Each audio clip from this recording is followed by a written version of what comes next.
Without further ado, here are the winners of our writing contest, and we will start with third place, Jacob Garza, and the name of his essay was The Divided States of America. Come on up, David. Jacob, I'm sorry. And we'd like Craig Hall to provide you with your awards. Here, why don't we... Here, come around. Come on over this way. There we go.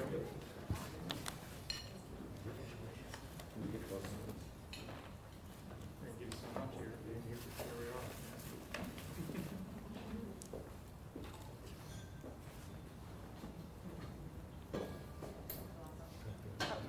All right, right here.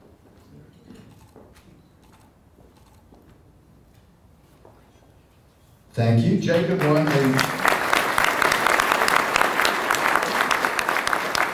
a certificate as well as a $100 Barnes & Noble gift card. Congratulations. Second place, Elise Ott, and the title of her essay was Strength and Diversity, and Elise will receive a $150 gift card from Barnes & Noble.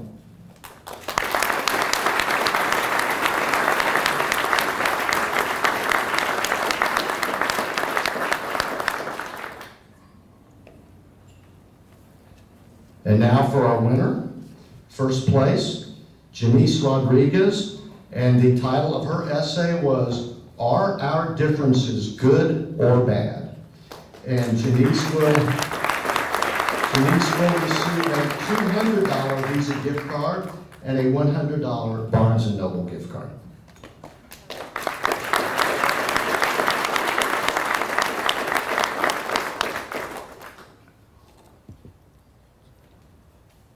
David, if you would please be so kind to escort Janice up, and let's hear the winning essay.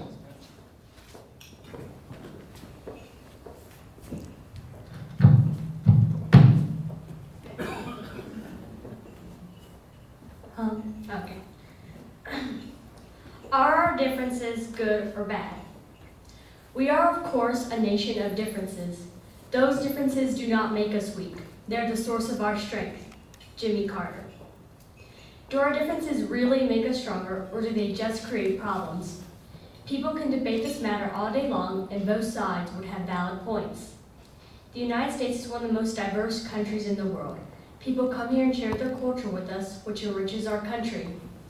At this point in our history, it seems as though we have never been more divided. Why is that? It is because of our perceived differences and misunderstandings. The state quote can be true and false at times, seeing as how we no longer live in a world of black and white, right and wrong, but rather our world is mostly gray, where there is not a clear answer.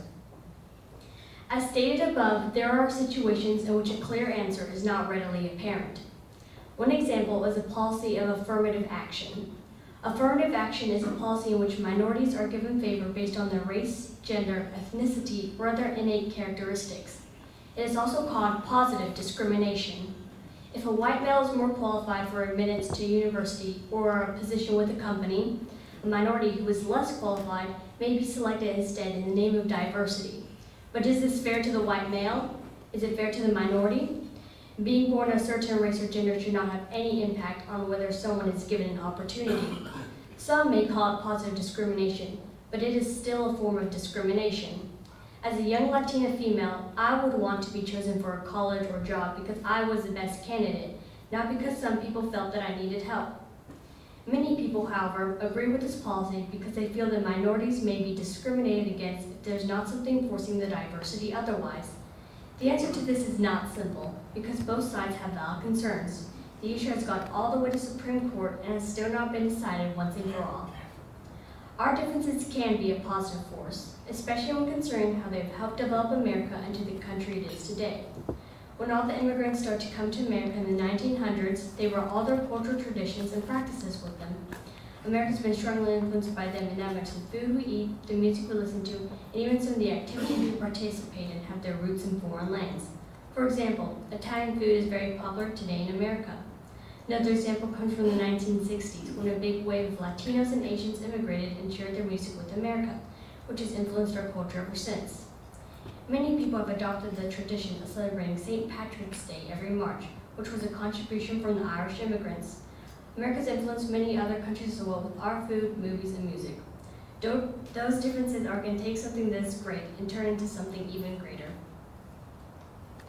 Unfortunately, the way people handle their differences can cause trouble and also bring out the worst in society.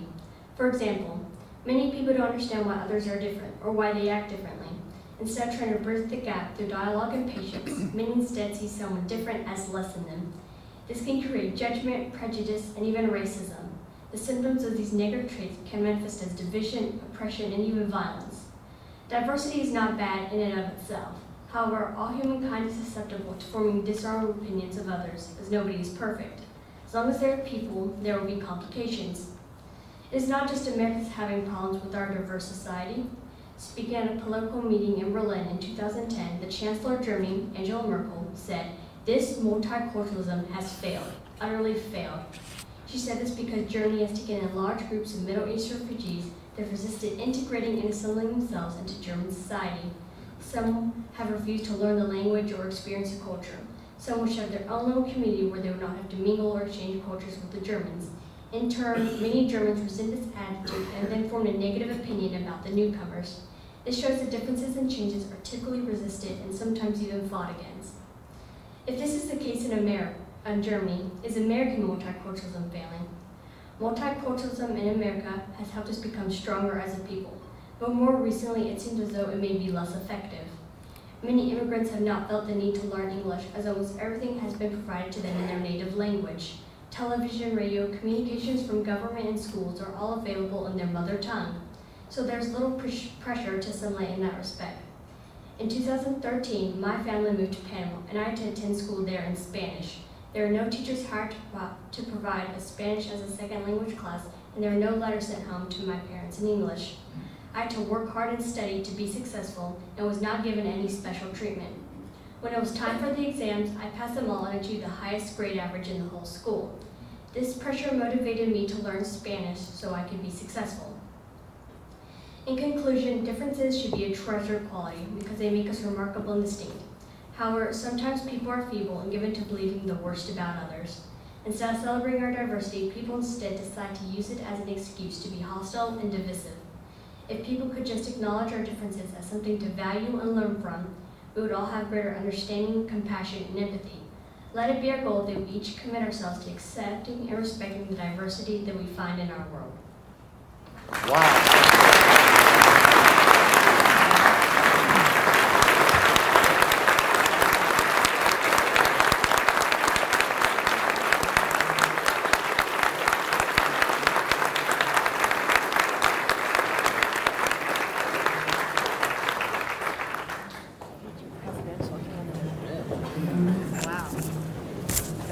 Wasn't that something? Can I get a big wow? Wow.